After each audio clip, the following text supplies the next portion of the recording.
Vamos a empezar a ver los 4 principios de la bioética. El primero de ellos no estuvo recogido en el informe que veíamos antes, añade después, que es el principio de no maleficencia, no hacer daño, ¿no? Todos los licenciados en medicina, ¿no?, cuando terminan su carrera, hacen lo que se llama el juramento hipocrático, en el cual se comprometen a no hacer daño a nadie, aunque la misma persona me lo pida. Interesante. La no maleficencia, por lo tanto, pertenece a un primer nivel, ¿no? Es una ética de mínimos. Se trata de no dañar al paciente. Está basado en el principio, en latín se llama primum non nocere, que significa no hacer daño. Lo que se pretende, sobre todo, es respetar la integridad tanto física como psicológica de la persona.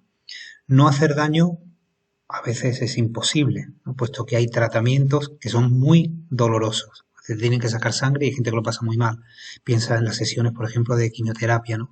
En ese caso, lo importante es que el sanitario tiene que tener muy claro que, haciendo un balance, evidentemente tiene que actuar de esa manera. Y en segundo lugar, no olvidar nunca que a todas las personas hay que tratarlas con la misma consideración. Algunos ejemplos los he puesto aquí abajo. Analizar efectos secundarios, por ejemplo, de fármacos, ¿no?, para ver si realmente merece o no merece la pena. Los fármacos no son efectivos en un 100%, ¿no? Y cuando salen al mercado, pues se han probado y tienen una tasa de éxito, ¿no? Utilizar a personas como experimento, pues ya lo vimos desde Nuremberg en 1947, olvidado, ¿no? Y por supuesto, el trato que debe recibir al paciente nunca debe ser agresivo, ¿vale? Principio de no maleficencia. El segundo, que está muy relacionado con este, es el principio de beneficencia. Como dice la diapositiva arriba a la derecha, pertenece a un segundo nivel. Es decir, en este caso ya estamos en una ética de máximos. No se trata simplemente de no hacer daño. De lo que se trata es de hacer el mayor bien posible al paciente. En este caso hay que promover, ¿no?, como dice la diapositiva, los legítimos intereses que tenemos, ¿no?, y evidentemente suprimir cualquier tipo de prejuicio hacia nadie, todos exactamente iguales. La finalidad siempre es curar el daño y promover el bienestar de la persona. Se abre a partir de aquí, pues, un debate que entiendes perfectamente, seguro, ¿no?, que es la obligación moral que tenemos de transferir a países desfavorecidos todas las innovaciones y las nuevas tecnologías y tratamientos y fármacos que van surgiendo para satisfacer las necesidades. Es muy triste que hoy en día enfermedades que están a lo mejor en Occidente absolutamente erradicadas porque con buenos tratamientos las hemos suprimido, siguen estando vigentes en países del mundo subdesarrollado. El principio de beneficencia abre una cuestión, y es que promueve el mejor interés del paciente, pero sin tener en cuenta la opinión de éste. Me explico. El médico se supone que posee una formación y unos conocimientos que el paciente no tiene. Por lo tanto, cuando el médico actúa, el paciente tiene que confiar en que cuando se le recomienda un tratamiento determinado, es el que le va a producir un mayor beneficio. En este sentido, pues siempre se dice, ¿no?, que la persona, tú te pones en manos de un médico y lo que le pides a esa persona es que te transmita una seguridad absoluta y una confianza suficiente como para aceptar todo aquello que te diga va a ser bueno para tu curación. No maleficencia, beneficencia. Tercer principio. Es el principio de autonomía. Empieza la cosa a complicarse. Vamos a ver. El principio de autonomía está basado en que cada uno de nosotros tiene su propia escala de valores. Me voy a poner aquí en la esquinita. Su propia escala de valores. Claro, el médico tiene la obligación de respetar esos valores y las opciones personales de cada uno de los pacientes.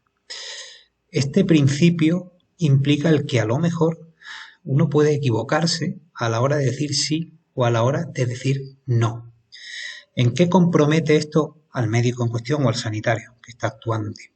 En principio, tiene que conseguir de tu parte el libre consentimiento e informado de la ética médica actual. Y para que se produzca el principio de autonomía, el paciente tiene que ser muy consciente de a qué se está sometiendo. He puesto aquí lo que son las 5 condiciones básicas que permiten ejercer este principio, el principio de autonomía. Primero, el paciente tiene que comprender perfectamente la información que el médico le está dando. En segundo lugar, tiene además que comprender las consecuencias de la decisión que vaya a tomar. Para eso el médico, pues lógicamente, se lo tiene que transmitir y el paciente tiene que ir valorando y tiene que ir preguntando para que le quede claro. En tercer lugar, la capacidad por parte del paciente de elaborar a partir de la información que se le transmite y de su escala de valores. Es decir, a mí me das una información y yo tengo que estar en plenas condiciones porque tengo pleno conocimiento para decir si quiero o no quiero, en función de mis creencias personales y en función de lo que el médico me está transmitiendo. En cuarto lugar, el paciente tiene que tener la capacidad de comunicar la decisión que haya tomado. Claro, es principio de autonomía. Por lo tanto, nadie debe tomar la determinación en nombre de alguien si esa persona está en plenas condiciones para comprender y tomar su propia decisión. Y luego, en quinto lugar, se deriva de los anteriores, no puede haber ningún tipo de coacción por parte del médico. Lo que tiene que haber, lógicamente, es un asesoramiento, ¿no? Y ponerle en conocimiento de lo que se considera, en función de los tratamientos que se están utilizando, lo que es más óptimo para su curación. Pero no se le puede obligar, no se le puede coaccionar de ninguna manera. ¿Vale? El principio de autonomía, que como veremos es de los que más luego ha generado conflictos a la hora de tomar algunas decisiones. Porque claro, está poniendo en juego quién tiene la última palabra. Si la última palabra la tiene el paciente, habrá que analizar hasta qué punto el paciente debe tener siempre la última palabra. Porque no por ser autónomo uno necesariamente en esta vida acierta siempre. Vale, volveremos sobre ese tema porque es importante. Seguimos. En el principio de autonomía se obliga a respetar valores y principios personales de cada individuo teniendo en cuenta 1. Riesgo de daños a terceros. Es decir, cuando una persona toma una determinación, la persona tiene que tener en consideración que no vive sola, que está relacionada con otros. No sé, supongo que sabes que en España, por ejemplo, el intento de suicidio pues es investigado por la justicia. ¿Por qué? Pues porque una persona que intenta suicidarse, en primer lugar, probablemente esté sufriendo muchísimo, eso es lo más importante, ¿no? Pero también es una persona que puede estar haciendo con su gesto mucho daño a la gente que le rodea, ¿no? Cuando uno vive en sociedad, también tiene sus responsabilidades. Luego, el hecho de que autónomamente tú digas sí o tú digas no, no debe olvidar nunca que somos seres sociales. En segundo lugar, cuando el paciente solicita algo injustificadamente caro, ¿no? En ese caso, pues a lo mejor no tiene sentido que se le someta a ese tratamiento, ¿no? A ver, me voy a poner aquí. O incluso contra la buena praxis. Tú no puedes poner al médico en una tesitura comprometida para recibir un tratamiento que autónomamente quieres recibir. A lo mejor pues porque es excesivamente caro y la sanidad pública, por ejemplo, pues no lo contempla. Tampoco serviría el principio de autonomía cuando la decisión es tomada después de haber recibido una información que sea incompleta o una información que sea sesgada. En este sentido, tienes el derecho a preguntar todo lo que quieras. Por eso se pide, que es el último cuadrito que he puesto en la diapositiva, se le pide a los profesionales de la medicina que utilicen siempre un lenguaje que sea comprensible para el paciente, ¿no? Que a veces le ponen nombre a las enfermedades y uno no sabe, ¿no? Exactamente qué es lo que tiene.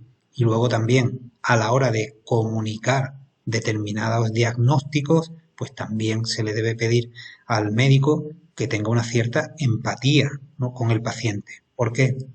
Pues porque si es excesivamente brusco o si no le quita importancia y a lo mejor la tiene, claro, a la hora de que el paciente tome la determinación de aceptar o no el tratamiento, pues puede verse muy condicionado, ¿vale? Riesgo de daño a terceros, no pedir algo que sea injustificadamente caro, no, yo es que respiro mal, a ver si me puedo hacer una cirugía estética, no, y ya de paso, pues me pongan la nariz así o me la pongan para allá. No, bueno, una buena praxis requiere de la aplicación de un tratamiento adecuado a lo que se tenga.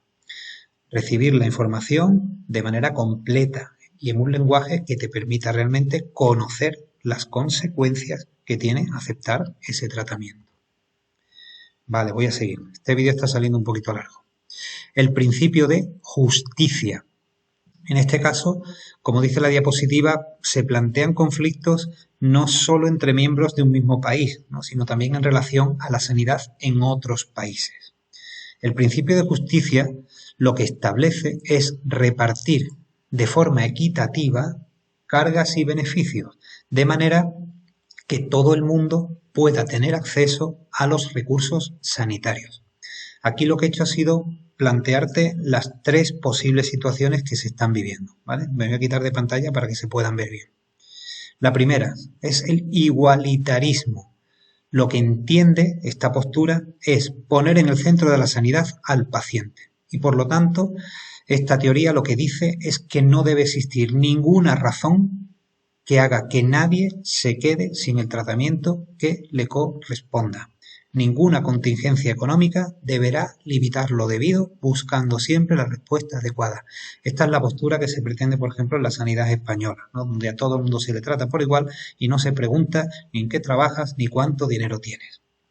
La segunda postura es la postura liberal, que es la que dice que cada país, en función de unos criterios, que a lo mejor no son estrictamente sanitarios, sino a lo mejor también económicos, pues decida el modelo sanitario que considere.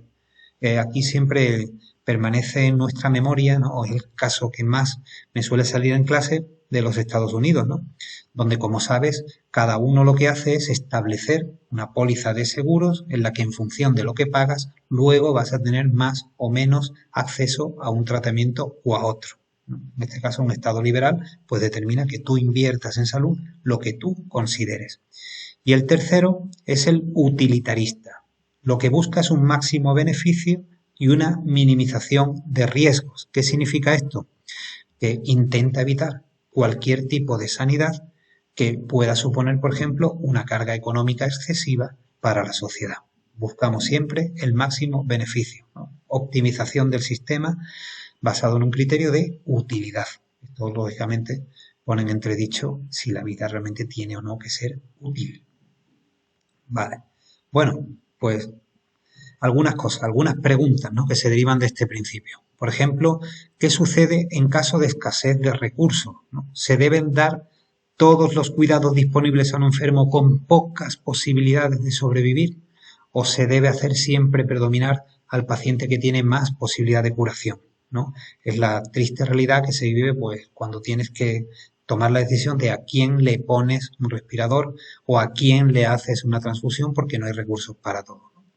En segundo lugar, el principio de justicia nos cuestiona en base a qué criterio tengo que distribuir los recursos de sanidad. Es decir, si estoy dispuesto a atender todas las demandas o dejar a un lado aquellos casos en los que yo considere pues no tiene el mismo derecho que otros.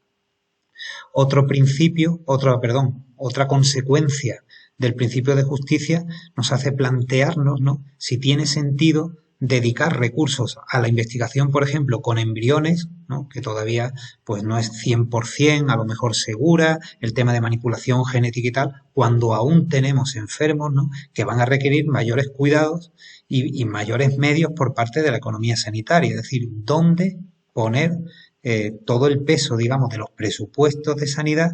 Sí, en seguir avanzando cuando aún todavía hay personas, ¿no?, que deberían recibir tratamientos que por falta de recursos pueden no estar recibiendo. Y la última consecuencia, digamos, es tener bien claro, que es lo que establece el principio de justicia, el derecho que tenemos todos los seres humanos, hayamos o no contribuido al sostenimiento del sistema sanitario. Para muchas personas, es el último apartadito que viene aquí abajo.